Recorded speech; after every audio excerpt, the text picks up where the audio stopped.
జగన్ ఒంటరయ్యారా? వైసీపీలో పరిణామాలు ఇదే విషయం స్పష్టం చేస్తున్నాయి. పార్టీలో ఒక్క జగన్ మినహాయించి ఇంకో లీడర్ ప్రజల్లోకి వెళ్లలేని పరిస్థితి నెలకొంది. జగన్ బయటకు వస్తేనే సదరు పార్టీలో అలికిడి కదలిక, లేదంటే కార్యకర్తల్లో నైరాశ్యం నిట్టూరుస్తోంది.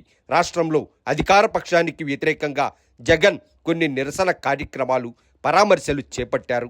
అయితే ఈ కార్యక్రమాల్లో కొన్ని కార్యకర్తలే పూనుకొని గట్టెక్కించారు. ఇంకొన్ని అయితే జగనే స్వయంగా పాల్గొని ఆ కార్యకర్తల్లో ఉత్సాహం నింపారు.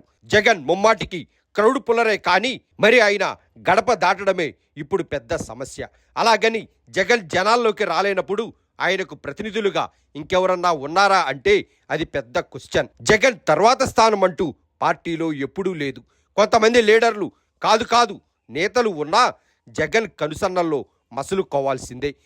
కూడదని ఎక్కువగా ఊహించుకుంటే మన సాయిరెడ్డి గతే అనేది వారికి తెలియంది కాదు.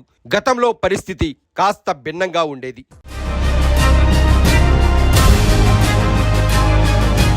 జగన్ జైల్లో ఉన్నప్పుడు ముఖ్యమంత్రి అయ్యే ముందు వరకు కుటుంబం మద్దతు పుష్కలంగా ఉండేది. జగన్ సీఎం అయ్యాక కుటుంబాన్ని రాజకీయాలకు దూరంగా విసిరి కొట్టేశాడు.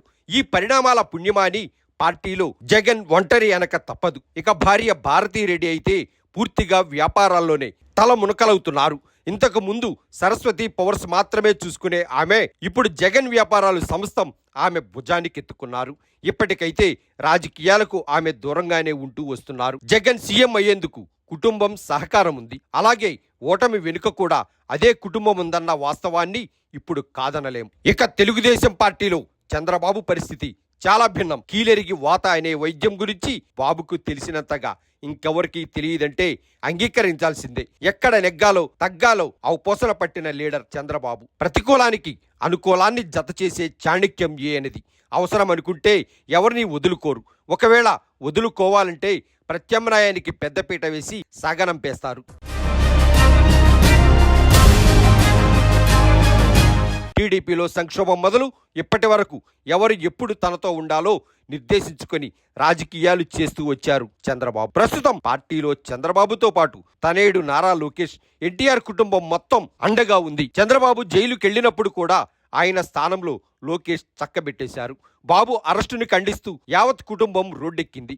ఎన్టీఆర్ సంతానం మొత్తం బాబుతోనే ఉన్నామని చెప్పింది. బాబుకు అంది వచ్చిన కుటుంబ సహకారం ఎనలేనిది. అందుకే ఇంట గెలిచి రచ్చగెలవమన్నారు పెద్దలు. కానీ జగన్ కు ఆ పరిస్థితి లేదు. అందుకే ఇంట గెలిచి రచ్చగెలవమన్నారు పెద్దలు. మరి ఇంట ఓడి ఒంటరైన జగన్ గురించి చంద్రబాబు ఆసక్తికర వ్యాఖ్యలు ఇప్పుడు సంచలనంగా మారాయి. జగన్ ఇక లేవడట, అతన్ని అధపాతాళానికి తొక్కేశామన్న రీతిలో బాబు మాట్లాడారు. జగన్ ఒంటరైంది నిజమే, కానీ ఒక్కసారి పేజీలు తిరిగేస్తే మాజీ సీఎంలు చాలా మంది కుటుంబాలు రాజకీయాల్లోకి రాకుండానే నెగ్గుకొచ్చారు. ప్రచారాల్లో పాల్గొనకుండానే గద్దెనెక్కినోళ్లున్నారు. జగన్ ఒంటరైతే అవచ్చేమో కానీ తక్కువ అంచనా వేయడానికి వీల్లేదని ఇక్కడ చెప్పక తప్పదు. అసాధారణ విజయం సాధించిన జగన్ అనుకోని అపజయం మూటగట్టుకోవాల్సి వచ్చింది. బాబు కోలుకోవడం కష్టమనుకున్న స్థితి నుంచి ఏకంగా మళ్లీ కుర్చీలో కూర్చున్నాడు. అందుకే జగన్ ఒంటరి సంగతేమో కానీ ఏపీ రాజకీయాలు మాత్రం చాలా తుంటరని చెప్పక తప్పదు.